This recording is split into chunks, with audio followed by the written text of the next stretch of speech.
Salut les pirates. Alors aujourd'hui on va parler de SEO.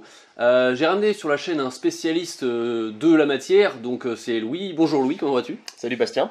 Très heureux de t'avoir ici parmi nous. Alors donc le SEO, comme vous le savez, c'est un peu le nerf de la guerre en web marketing. Enfin c'est un des nombreux nerfs, j'aimerais dire, parce qu'il y a beaucoup de nerfs, le marketing c'est fait de beaucoup de nerfs. Ce que je vous propose, c'est de vous annoncer le plan de la vidéo. Alors donc en première partie on parlera d'optimisation on-page avec 3 techniques. Deuxième partie, on verra de l'optimisation du site avec 2 techniques. Troisième partie, ce sera sur les backlinks avec 3 techniques. Quatrième partie, Louis vous présentera 5 outils à utiliser dans votre stratégie SEO. En cinquième partie, on verra comment utiliser le SEO pour le e-commerce. En sixième partie, on verra quelques conseils pour optimiser son WordPress. Et en septième partie, Louis vous présentera 2 de ses astuces favorites en SEO. Et la petite conclusion. Donc j'avais oublié de vous dire, on est ici avec Louis et le petit micro là. Voilà, donc on est parti tout de suite. Eh bien c'est parti, partie 1, c'est parti. Alors on est parti, donc première partie pour cette vidéo. Alors donc petit rappel juste avant de commencer, n'hésitez pas à vous abonner à la chaîne si ce n'est pas déjà fait, à liker. Je vous rappelle que si vous voulez voir plus de vidéos comme ça, et non pas des vidéos de chat ou de Norman, voilà, n'hésitez pas à liker, ça mettra un petit peu en avant la vidéo, c'est le but, voilà. Alors première astuce, ça va être un rappel, mais je vais quand même un petit peu plus approfondir, c'est tout ce qui concerne les balises HN, enfin les balises pour structurer sa page en fait. On parle de structuration de page, donc vous le savez sûrement, il faut structurer ses titres par ordre d'importance, donc vous avez la balise H1, H2, H3, HN. Juste un petit point, ouais. Sur WordPress on va marquer titre 1, titre 2, titre 3. Oui, exact. Ça sera pareil sur d'autres CMS aussi. Lorsqu'on fait un article ou une page, exactement, lorsqu'on crée le contenu en fait, ouais, tout à fait. On a la possibilité, c'est une liste déroulante, hein, on peut choisir titre 1, titre 2. Alors la plupart des thèmes WordPress, je pense, font en sorte que lorsqu'on met un titre, lorsqu'on met le titre de son article ou de sa page, ouais, ça crée automatiquement une balise H1. Ouais. La plupart. Tout à fait. Mais alors, il y a une petite astuce pour vérifier si vous avez bien une balise, que ce soit H1 ou H2 ou HN, c'est vous allez sur votre page, la page de votre site, et vous cliquez sur inspecter l'élément ou F12 tout simplement, F12. Et ensuite vous faites CTRL F pour faire une recherche. Ouais.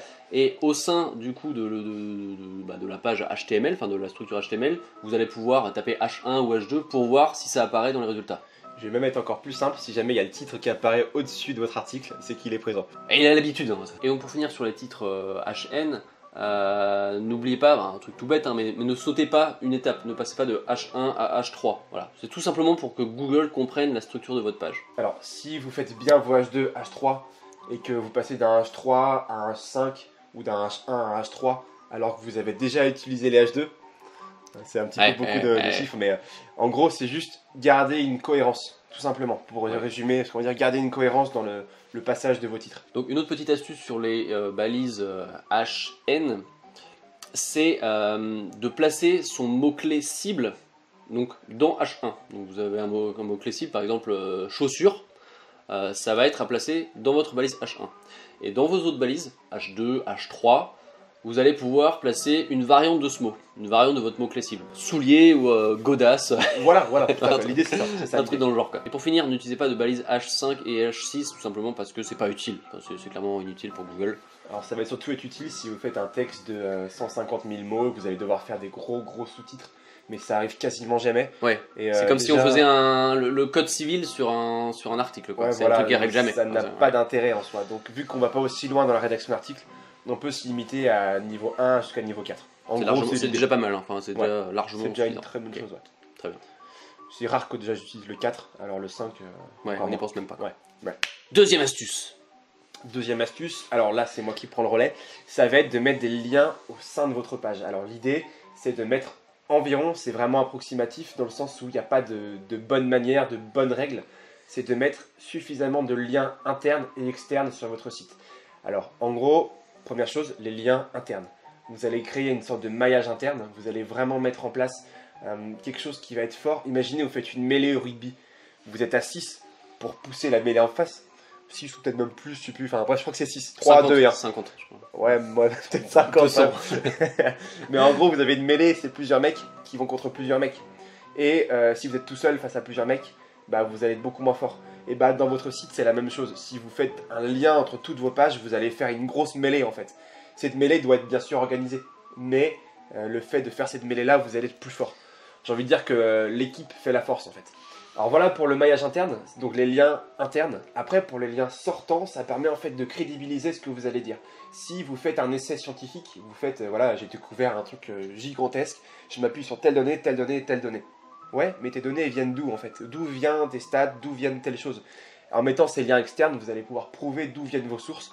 C'est comme le principe des fake news, hein. Si vous n'avez pas de source, bah vous n'avez pas de crédibilité en soi. Ouais, exact, ouais, exact. Donc c'est le même principe.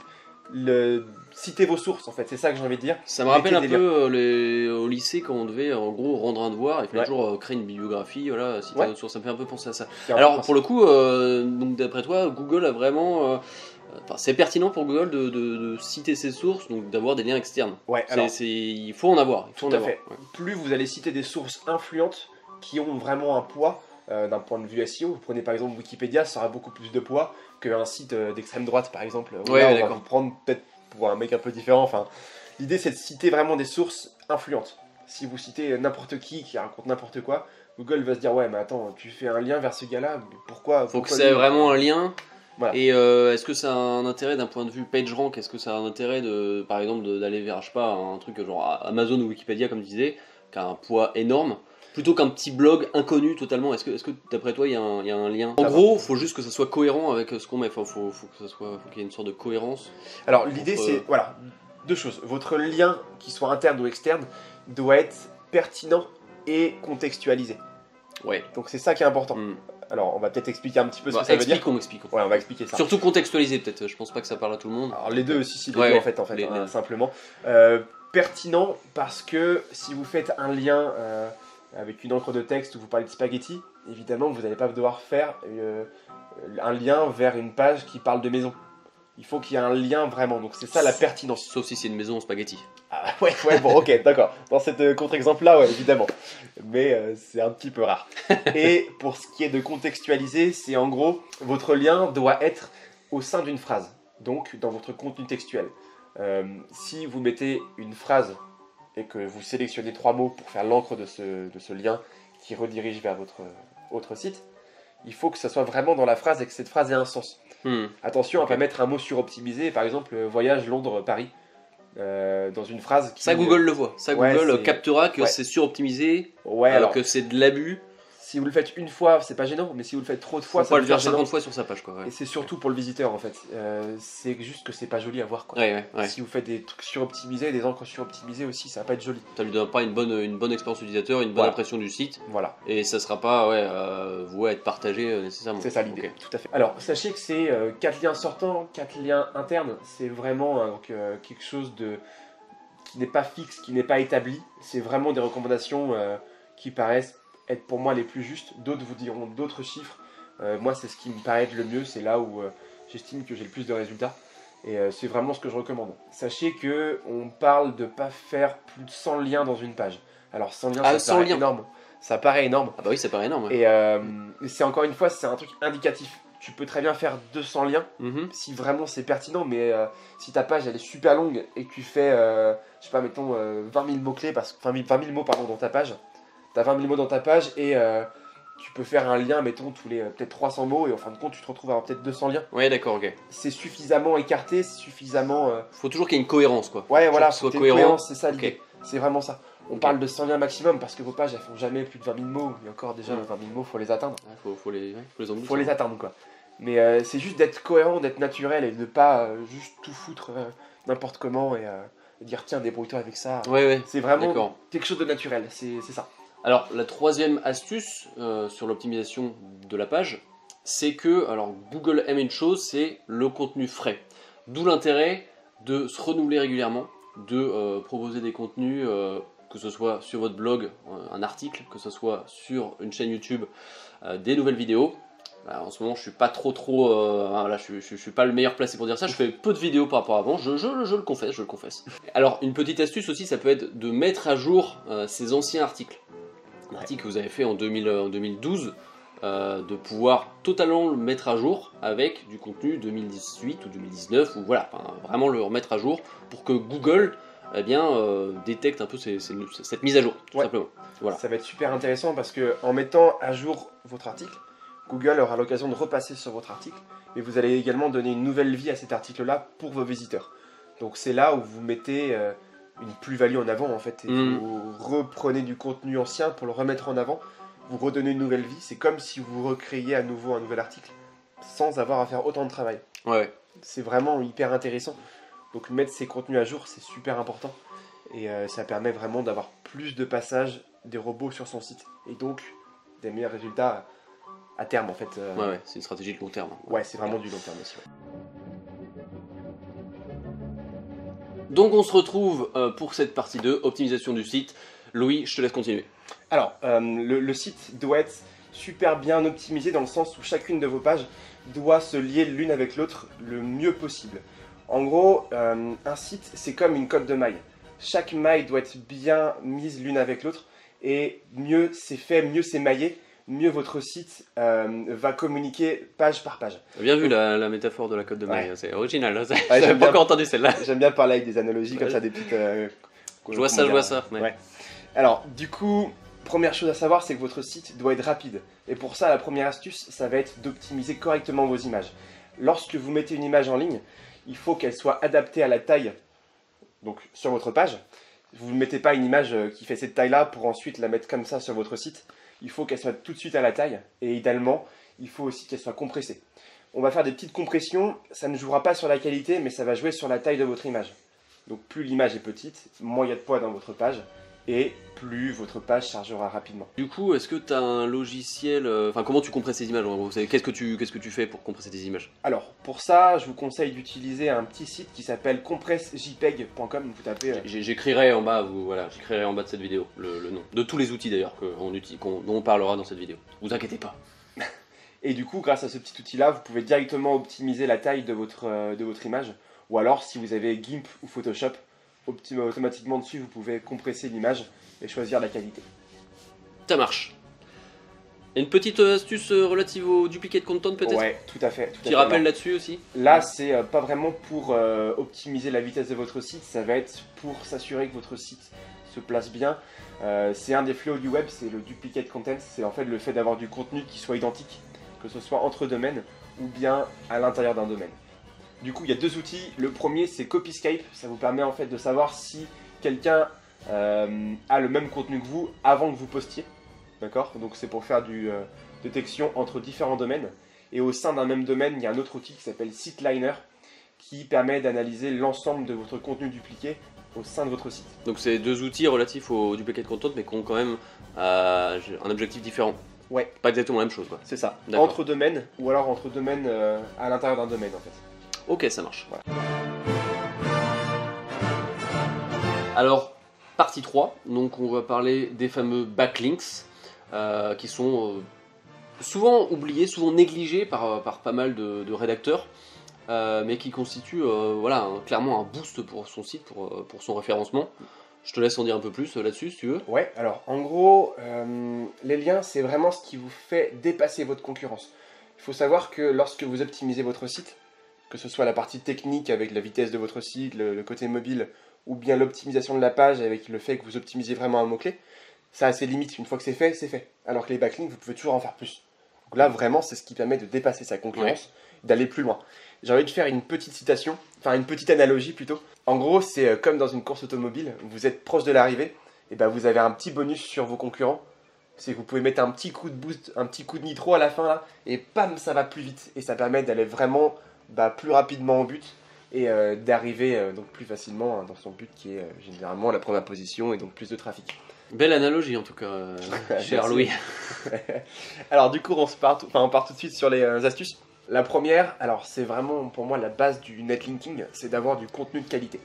Vous pouvez pas mettre en place quoi que ce soit comme stratégie si votre contenu n'est pas bon, n'est pas intéressant, et je pense qu'on revient encore à parler de qualité. Ouais. Quel intérêt de parler de quelque chose si ça n'a pas d'intérêt? Oui. Voilà. Aucun intérêt. La réponse est dans la question, en fait, il n'y en a pas. Et c'est aussi le fondement de ce qu'on appelle le link baiting. Alors, baiting, c'est pour le fait de faire des appâts, en fait. C'est la création de liens par des appâts. Si votre contenu est tellement intéressant, tellement joli, que les gens se sentent obligés de le partager, ils le feront et vous aurez des liens. Donc, le link baiting, c'est simplement le fait de créer un contenu tellement intéressant que que les gens vont le partager, Ouais, d'accord, ok. tout simplement. Ah, ça me fait penser au clickbaiting du coup, Ouais. qui est pas forcément la même chose, alors qui est plus péjoratif en général quand Ah on ouais parle de. Bah, le clickbaiting, c'est le putaclic en français. Ouais, ouais, ouais. Donc c'est pour attirer du clic là. Ouais. C'est pas pour attirer du lien, Ouais. mais c'est pour attirer du clic. Donc idéalement, je pense, enfin, on est sur YouTube, donc je Ouais. parle de YouTube, c'est d'avoir une vidéo clickbait, mais avec un bon contenu. Ouais. Sachant qu'en principe, une vidéo clickbait n'a pas un bon contenu. Mais Ouais, voilà, d'accord. l'idéal c'est de faire les deux, d'attirer la personne et de, de faire en sorte qu'elle le partage ensuite. Ça c'est le Graal. Mais du coup, ça me fait penser, est-ce que les liens vont avoir aussi une importance sur le référencement des vidéos sur YouTube? Je sais pas. Ah si, clairement, clairement. Enfin, c'est des liens vers ta chaîne quoi. Ouais. Bah, de toute façon, c'est du clic potentiel, donc des vues potentielles vers ta chaîne. Donc clairement, oui, c'est un coup de boost quoi. D'accord, Ouais, ok. ouais. Mais après, à l'inverse, si tu mets des liens dans la description de ta chaîne Ouais. YouTube, ils ne seront pas référencés. Enfin, il n'y Non. a aucun impact dans ce sens-là quoi. No follow quoi, c'est des liens Ouais, no follow. c'est des liens no follow, Ouais. exactement. Ouais. Comme sur la plupart des réseaux sociaux d'ailleurs. Ouais. Voilà. Alors, deuxième astuce, c'est le fait de déléguer sa création de contenu sur 5euros.com pour faire ensuite du guest blogging. Alors, ça paraît un peu complexe comme ça, plein de termes. Oh, le guest blogging, ça parle Ouais, pas mal de gens, je ça pense. parle, bon. Tu vas pouvoir rappeler quand même Ouais, ce que c'est. c'est mais, simplement de faire des articles que vous allez poster sur un autre site. Et dans ces articles-là, vous avez des liens vers votre site. Un ou plusieurs selon la taille du contenu, bien sûr. L'idée, c'est que sur 5euros.com, vous avez des rédacteurs qui sont intéressants, qui sont bons, et qui font aussi beaucoup de contenu. Alors, je vous dis tout de suite, ça prend du temps de trouver ces gens-là. Faut chercher un petit peu. Mais lorsqu'on les a, ça permet vraiment de travailler sur quelque chose de plus complet et d'arriver à une bonne stratégie de référencement qui va vite. Si vous payez 5 euros pour un article invité, quand on sait que des liens achetés peuvent des fois coûter genre 3000 euros des fois, c'est juste faramineux. Donc c'est vraiment un sacré boost. Donc, et puis, faut pas hésiter à sacrifier quelques fois 5 euros, 10 euros Ouais. pour trouver vraiment la perle rare, le rédacteur qui vous correspond. C'est Ouais, voilà, ouais. c'est un investissement, faut le voir comme ça. Faut Voilà, essayer, c'est pas de faut l'argent trouver. perdu. Ouais, c'est ça. Faut essayer, faut trouver le Tester. bon mec. C'est comme la pub Facebook, comme la pub en général, faut tester, Ouais. voir ce qui marche. Voilà, Donc, c'est ça. n'ayez pas peur de dire j'ai perdu 20 balles pour payer un mec. Non, au moins vous aurez testé quelque chose. C'est l'occasion de faire mieux et d'améliorer en tout cas sa procédure de recherche sur 5euros.com. Et puis de toute façon, vous pouvez très bien dire voilà, demander de corriger l'article au mec, il le revoit. Vous pouvez faire ça plusieurs fois et puis jusqu'à ce que vous ayez un article qui vous convienne aussi. Voilà, Exactement. ça c'est pas un souci. Et puis si jamais l'article vous le sentez pas, postez-le sur un autre site, sur un site qui est peut-être le vôtre. Concernant les backlinks, une troisième astuce un peu plus inédite, on va dire. Ouais, alors celle-là j'ai découvert il y a pas super longtemps par un gars qui m'a contacté et qui m'a fait ah, Louis, je vois que tu fais un petit peu d'articles invités, est-ce que tu voudrais pas qu'on fasse un échange mutuel dans nos articles? L'idée, c'est que moi j'écris un article invité, dedans je fais un lien vers mon site, mais je fais aussi un lien vers son site à lui. Et lui fait pareil de son côté, il fait des articles invités, il parle de son site évidemment, mais il fait aussi des articles vers mon site. D'accord, ah oui, ça commence à être un système ingénieux. C'est tout bête, Ouais, mais c'est tout autant bête, c'est tout bête. décupler ça et Exact, faire en sorte exact. que tout le monde soit content avec. Alors évidemment, faites pas tous vos articles invités tous sur le même site pour que ce soit super grillé. Essayez de varier les sites, essayez de varier les liens que vous faites. Faites ça avec plusieurs personnes aussi. Et comme ça, vous allez avoir quelque chose de vraiment complet. Et c'est super intéressant de faire ça et Ouais, c'est des gains exact. gratuits. Ouais. Non, oui, c'est clair. C'est des gains gratuits. C'est une bonne stratégie Ouais. qui est finalement assez, enfin qui est toute bête Ouais, tout à fait. et qui court-circuite un peu le schéma classique de guest blogging. Ouais, Mais ouais. c'est plutôt pas mal, c'est original. Ça va un petit peu plus loin quoi. C'est ça, tout à fait. C'est original comme on dit chez nous. On continue? Alors on en est à la partie 5, donc maintenant on va vous parler, enfin plutôt Louis va vous parler de 5 outils à utiliser en SEO. Alors personnellement j'en connaissais 4, il y en a un que tu m'as fait découvrir, donc merci pour ça. Il n'y a pas de quoi. Donc je te laisse les présenter tranquillou. Alors un petit mot en plus, ce sont que des outils gratuits, donc du coup tout le monde peut les utiliser et ça c'est top. Le premier c'est Ubersuggest, c'est un logiciel qui permet de trouver vos mots-clés. Alors c'est pas n'importe quoi puisqu'il permet aussi d'analyser la concurrence et également de voir le nombre de recherches mensuelles.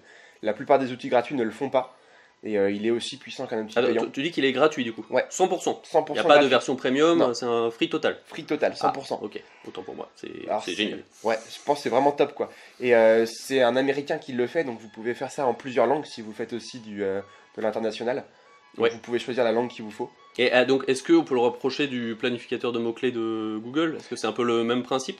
Alors, ouais, ça va être un petit peu le même principe. Faut savoir que sur le planificateur de mots-clés, vous avez normalement des fourchettes si vous faites pas de campagne SEA. Ouais, Donc, ouais, AdWords, quoi. exact. Ads maintenant. Et si vous en faites, vous avez directement le nombre de recherches indiqué. Vous avez plus la D'accord. fourchette, en fait, tout simplement. Ça marche, ok. Deuxième outil, c'est Answer the Public. Alors celui-là est assez connu et ça permet simplement de trouver des mots-clés de longue traîne. Alors, longue traîne, attention, ce sont des mots-clés en fait qui vont être au sein d'une question. C'est super pratique, ça permet vraiment de trouver l'intention de recherche de votre chercheur. En gros, l'intention, c'est vraiment ce qui est à la base du SEO. On cherche des mots-clés qui vont convertir, qui vont vraiment trouver quelque chose qui plaira, pardon.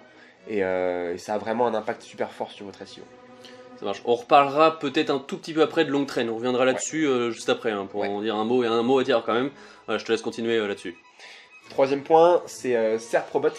C'est un petit logiciel où vous mettez votre nom de domaine, vous mettez 5 mots-clés, et il trouve directement le positionnement dans Google. Super simple. Alors, du coup, celui-là, c'est Dead Link Checker. Alors, en gros, c'est un outil que je vois rarement sur le web, dont on parle très peu. J'ai pas vu beaucoup de monde en parler. Il suffit de se rendre sur le site, de taper votre adresse email, n'importe quoi. Il suffit de taper votre adresse de site. Vous pouvez aussi, mais ça marchera pas, c'est tout. Il suffit de taper votre adresse de site et vous voyez apparaître les liens cassés. Alors un lien cassé, c'est un lien qui mène généralement vers une erreur 404. Voilà, tout simplement. Ok, très bien. Du coup, le cinquième outil, c'est Pingdom. Ça vous permet d'avoir des résultats qui sont beaucoup plus proches, vu que les serveurs sont plus proches de la France, alors qu'on connaît tous GTmetrix qui nous donne des résultats qui viennent de Vancouver. On a souvent des résultats entre 3 et 5 secondes. Du coup, c'est un outil pour checker la vitesse de son site, c'est ça? Ouais, tout à D'accord, fait. ok. Et ça permet d'avoir des petites consignes aussi pour optimiser son site. Ok, très bien. Et donc oui, tu disais qu'il y avait GTmetrix, il y a Google Insight ou PageSpeed, c'est ça? Ouais, alors donc c'est vraiment celui-ci que tu conseillerais avant les autres. Tout Ok. à fait. Celui de Google, on l'utilise très peu en SEO parce que vous avez beau avoir un site qui charge super rapidement, il vous dira des fois que c'est pas bon pour autant. Et ça n'a pas forcément d'impact en soi sur votre SEO.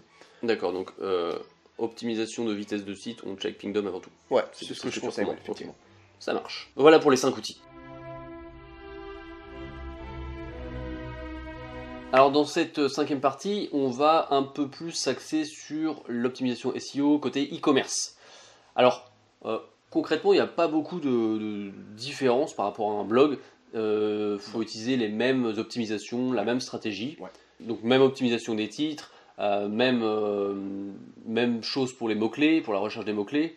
Une chose par contre, c'est concernant le duplicate content, ne prenez surtout pas la définition, enfin les descriptions plutôt des fournisseurs. Voilà, pensez à créer votre propre contenu.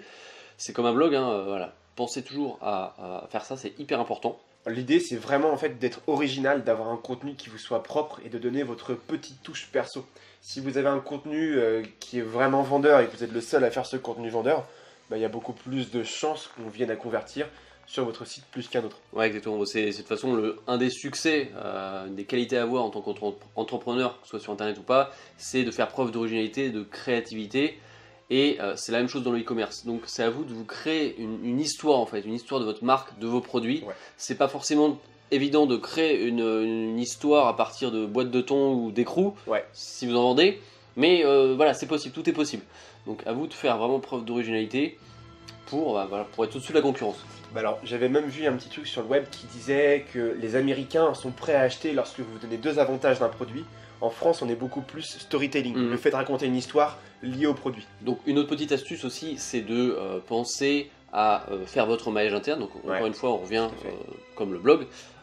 Ça peut se matérialiser de 2 façons différentes.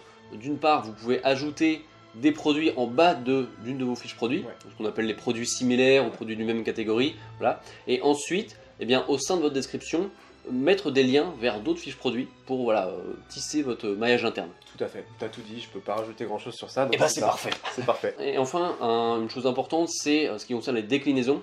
Donc les déclinaisons, c'est quoi? C'est par exemple, j'ai des chaussures de 2 tailles différentes, de 39 et de 42. Et de couleurs différentes en plus. De couleurs différentes. Les deux, bref, c'est des déclinaisons, quoi. Ouais. Pour ceux qui utilisent PrestaShop notamment, ça leur parlera, parce qu'ils appellent vraiment ça des déclinaisons dans PrestaShop. L'idée, ça va de pas créer une fiche produit par déclinaison, mais vraiment de d'implémenter vos déclinaisons au sein d'une même fiche produit. Parce qu'on aura forcément un problème de duplicate content. Ouais. Vous n'allez pas créer un contenu complètement différent en fonction d'une couleur rouge, une chaussure de couleur rouge et une chaussure de couleur bleue, ou d'une chaussure taille 42 ou 39. Ouais. Voilà, le contenu sera le même, donc ça sert à rien de faire une fiche produit différente.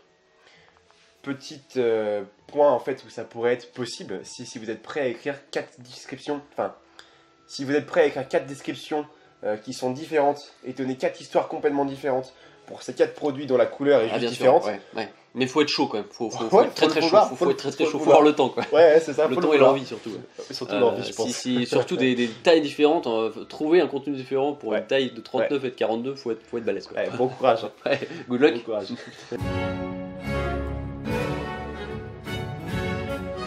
Donc on en arrive donc à la partie 6. Là on va vous donner quelques petits conseils sur WordPress. WordPress c'est, est-ce que ça serait pas le CMS le plus utilisé au monde par hasard? Je crois que c'est 34% des sites web dans le monde. Donc un tiers en gros des sites web qui utilisent WordPress. Selon- C'est énorme, c'est Ouais, énorme. Selon Ouais. WordPress quoi. Mais... Selon WordPress, ah Je oui, crois à que mettre peut-être, ouais, d'accord. alors, c'est selon WordPress et je crois que le deuxième il doit être dans les 3%, un truc comme ça. Donc c'est D'accord. vraiment. Bah, on Si je dis pas de bêtises. Hein. On sait tous que c'est énormément utilisé, WordPress, on a presque tous au moins utilisé une fois dans notre vie en tant qu'entrepreneur sur le web, un WordPress, Ouais. donc c'est massivement Ouais. utilisé. D'où l'intérêt de fournir quelques petites astuces. Alors, la première de ces astuces, c'est, alors vous devez le connaître, hein, Yoast, un plugin à télécharger, donc c'est un... Non, non, Qui pas connaît du pas tout, Yoast pas du tout. Donc si vous le connaissez pas, je vous le conseille de le télécharger. Ça va permettre d'optimiser votre SEO sur WordPress, notamment sur vos pages et sur vos articles. Vous avez tout un tas de petits conseils, c'est vraiment bien foutu, c'est très ergonomique et très user-friendly, j'ai envie de dire. Ouais, c'est ça, c'est le mot. Donc Louis m'a fait découvrir une petite astuce sur Yoast que je ne connaissais pas. Donc vous allez aller dans l'onglet SEO, puis dans Réglages SEO et dans Taxonomie. Et là, pour catégorie et étiquette, vous allez cocher non dans Afficher dans les résultats de recherche. Alors l'idée c'est de désindexer des pages qui n'ont pas d'intérêt dans la recherche. Il faut proposer dans les pages qui sont trouvables sur Google que des pages qui sont intéressantes pour les gens qui recherchent. Si vous n'avez pas dans votre stratégie de proposer dans les moteurs de recherche ces pages-là, elles n'ont du coup pas d'intérêt, il vaut mieux ne pas les indexer. Si par contre vous les avez optimisées pour le SEO, il faudra les garder, il faudra du coup oublier ce conseil-là. Mais peu de gens le font, donc autant bien optimiser la chose. Est-ce que tu as un autre exemple de page qu'on pourrait désindexer? Ouais, tout à fait. Éventuellement, tu pourrais- Les webmarketeurs, ils aiment bien utiliser des pages de remerciement une fois qu'on s'est inscrit à la mailing list. Ouais. Bah, cette page-là n'a clairement aucun intérêt en fait à être indexée. Parce que si on tombe sur une page de remerciement pour une action qu'on n'a pas faite, Oui, exact. ça n'a Exact. pas d'intérêt. C'est bête. Voilà. C'est stupide de faire ça, donc faut pas le faire. Donc Voilà. faut pas le faire, d'accord. Donc le conseil numéro 2 sur WordPress, donc on va vous parler des rich snippets. Donc les rich snippets, si vous voyez pas ce que c'est, en gros c'est ça, dans Google. Alors l'idée, ça va être d'utiliser un plugin, donc qui sera normalement aussi en dessous de la vidéo, je pense, Oui. qui s'appelle WP SEO Structured Data Schema. Alors schema, c'est schéma en anglais, hein, c'est la prononciation. L'idée, c'est que ce plugin-là, vous allez pouvoir renseigner des données en dessous de votre article ou votre page qui donneront des indications ensuite à Google. Notamment si vous faites des recettes, par exemple de cuisine, vous allez pouvoir mettre la petite image, une petite notation à côté, et me dire voilà, il y a tant d'avis sur la recette, et pourquoi pas le temps de cuisson aussi, c'est tout à fait possible de le mettre. Ou alors si vous avez des événements, des concerts par exemple, ça se mettra en dessous, Exact. vous avez une petite liste là. Ou alors des articles, enfin, vous avez tout simplement un e-commerce, vous avez des produits, vous allez pouvoir envoyer un message à Google en gros, qu'il publie soit les avis clients, le nom de l'article tout simplement, l'image aussi, le prix, tout à fait.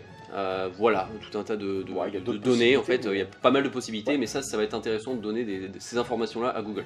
Tout à fait. Et ça permet en gros d'avoir plus de taux de clic dans les résultats de recherche, et donc au fur et à mesure des meilleurs résultats aussi. Via notamment les avis, peut-être les avis, j'imagine que c'est assez important, surtout des avis Ouais. avec des 5 étoiles, j'imagine que c'est quelque chose à mettre en avant. Ouais, c'est ça. Particulièrement, c'est ça. ouais. Et le nombre d'avis aussi, ça marche. Le nombre d'avis, ouais. Ça, c'est plutôt intéressant. Et donc le troisième conseil, c'est ce qui concerne la mise en cache. Alors ça va être un peu plus que ça pour le coup, ça va être plus que du cache. Il y aura plein d'autres possibilités derrière. C'est un outil alors pour le coup qui est payant, ça s'appelle WP Rocket. Alors il y aura pas de Je lien pense qu'il y en a affilié. pas mal qui connaissent, ouais, c'est Ouais. vrai que c'est assez connu. C'est assez connu. Donc il n'y aura pas de lien affilié, je vous mets juste le nom du plugin.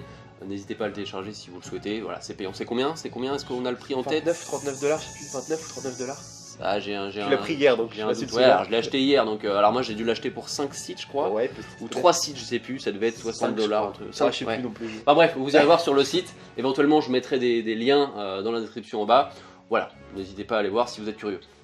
Et du coup, ce plugin-là vous permet de vraiment gagner en temps de chargement sur votre site. Je vois mes pages, elles sont passées bien en dessous d'une seconde grâce à ça. Et c'est vraiment quelque chose qui permet d'avoir un site fluide et rapide. On parle de 1 seconde en plus, 7% de conversion en moins.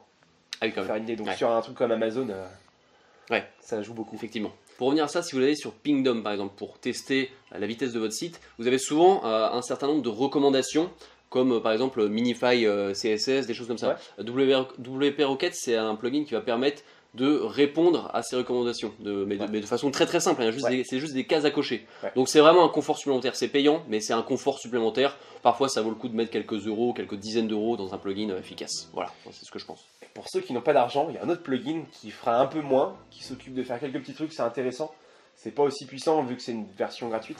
Celui que j'aime bien pour ça, c'est WP Fastest Cache.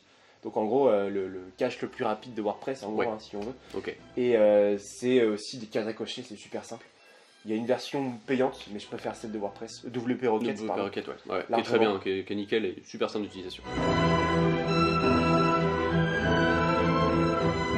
Alors, on arrive à la dernière partie, pré-conclusion. Donc là, je vais laisser Louis nous parler de 2 de ses astuces préférées en termes de SEO. Ouais, carrément. Alors, la première, ça va être d'utiliser un vocabulaire adapté à ce que vous allez dire. C'est-à-dire que si vous voulez parler de maison, on parle de carrelage, on va parler de cuisine, on va parler de chambre à coucher, on va parler de...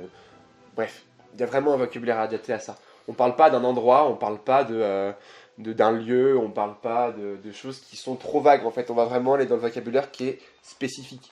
Si vous parlez de maison, on parle de charpenterie, on ne parle pas de bouts de bois qui sont mis au-dessus pour faire quelque chose qui va vous couvrir. Mais encore, couvrir, ça peut être un mot de... faut utiliser la bonne sémantique, quoi. C'est ça, quoi. Ouais, l'idée, c'est vraiment d'utiliser la bonne sémantique et le bon vocabulaire. C'est juste ça. Et pour ça, il y a un outil qui est top. Ça s'appelle SEO-hero.tech. Alors, c'est fait par un Français, un consultant SEO, que je félicite d'ailleurs pour ce boulot, hein, c'est super intéressant. Ça permet vraiment de savoir quel vocabulaire utiliser lorsque vous ciblez un contenu, un mot-clé en fait précis. Surtout si vous ne connaissez pas le sujet sur lequel vous écrivez, c'est très utile. Et en gros, SEO Hero, ça permet, donc on tape un mot-clé dedans, il va nous sortir tous les mots-clés les plus utilisés, enfin tous les mots les plus utilisés au sein des 100 premiers résultats de la recherche de ce mot-clé. Okay. C'est un petit bijou, il faut l'utiliser.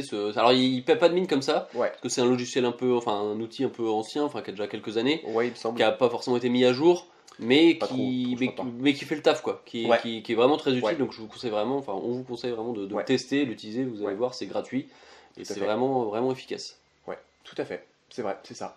Deuxième astuce, ça va être d'utiliser les mots-clés de longue traîne. Alors je pense que tout le monde sait un petit peu, on en parle souvent, c'est un petit peu à la mode. Mais ça nécessite peut-être d'aller un peu plus loin. Et puis surtout de redéfinir exactement ce qu'est les mots-clés de longue traîne. Alors un mot-clé de longue traîne, c'est donc un mot-clé qui est composé de 4 mots ou plus, mais qui est donc peu recherché et qui est donc, bien évidemment un petit peu recherché, pas qu'un peu, mais il est recherché quand même, quoi.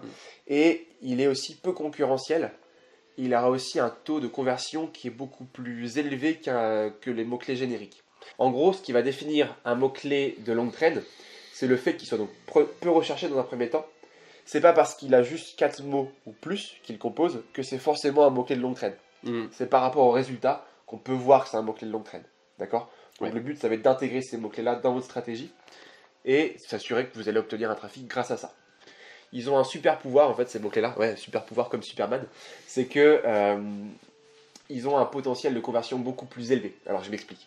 Si vous cherchez des chaussures, juste chaussures, vous allez avoir plein de possibilités. Chaussures de ville, chaussures de sport, chaussures orthopédiques, enfin bref, beaucoup de possibilités. Alors que si vous tapez chaussures de sport vertes pour hommes, là, en principe, on tombe sur le résultat direct, quoi. Ou du moins toute une catégorie de résultats qui correspondent à ça. On est hyper spécifique. Voilà, c'est ça le but. Tout à fait. Donc c'est ça la longue traîne, la stratégie de longue traîne. Et donc du coup, vu qu'on tombe sur le résultat qu'on veut, il y a beaucoup plus de chances d'avoir une conversion que si on tombe sur quelque chose de trop générique. C'est clair que taper chaussures et passer à l'achat ensuite sur son site, ça paraît assez peu probable. Tout à fait. Okay.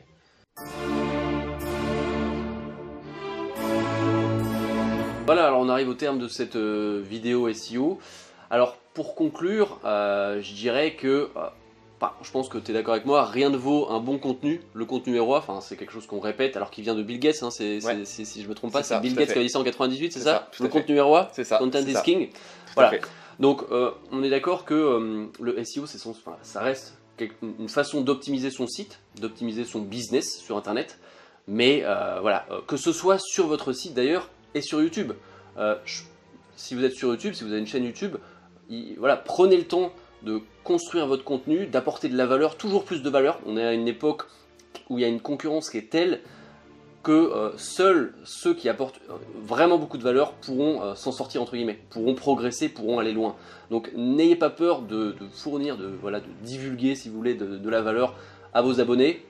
Je vous assure que c'est ce que j'ai fait, c'était ma stratégie, c'est vraiment payant à terme. Je pense que tu es d'accord avec moi là-dessus. Ah ouais, tout à fait, c'est là où on a vraiment du résultat sur sa stratégie, tout simplement. On peut vraiment dire que les frontières entre le référencement naturel et l'expérience utilisateur sont très floues, parce que le SEO fait aussi partie du fait d'optimiser la qualité de votre contenu. Donc c'est vraiment de la rédaction, c'est s'assurer qu'il y a de la qualité, c'est être sûr que vraiment l'utilisateur apprécie le contenu. Parce que optimiser un site dont le contenu est nul, vraiment pas bon du tout, ça ne servira pas à grand chose en fait. Ouais. C'est donner de la confiture au cochon, quoi. Ouais, c'est ça, c'est exactement ça. Donc voilà, contenu, valeur. Et donc pour conclure, alors je vais dire la conclusion de la conclusion, je vous invite chaudement à aller voir la chaîne de Louis. Personnellement, il m'a appris plein de trucs, vous allez apprendre plein de trucs là-dessus, c'est vraiment un spécialiste du SEO. Ça fait quoi? Ça fait 2 ans que tu es à fond dans le SEO? Ouais, ça fait plusieurs mois, ça fait un petit peu moins d'1 an que je suis en train de faire des vidéos. Des vidéos, mais ça fait un bout de temps que tu étais vraiment dans le SEO, que tu t'y intéresses. Un peu plus de 2 ans, ouais. Un peu plus de 2 ans, ouais. Donc, et tu t'es vraiment niché sur le SEO, c'est-à-dire que tu es vraiment un spécialiste de ça. Donc voilà, je vous encourage vraiment à aller voir sa chaîne, je mettrai un lien de sa chaîne dans la description. Et écoutez, je vous dis à très bientôt pour une prochaine vidéo. Peut-être avec Louis dans le futur, qui sait, volontiers, carrément, en collaboration, c'est toujours un plaisir. En tout cas, on va continuer, je vais continuer personnellement à vous fournir du contenu de qualité, de la valeur. Faites de même, c'est très important pour vos abonnés, pour les gens qui vous suivent. Et je vous dis, travaillez bien, soyez productifs. À bientôt. Ciao. Salut.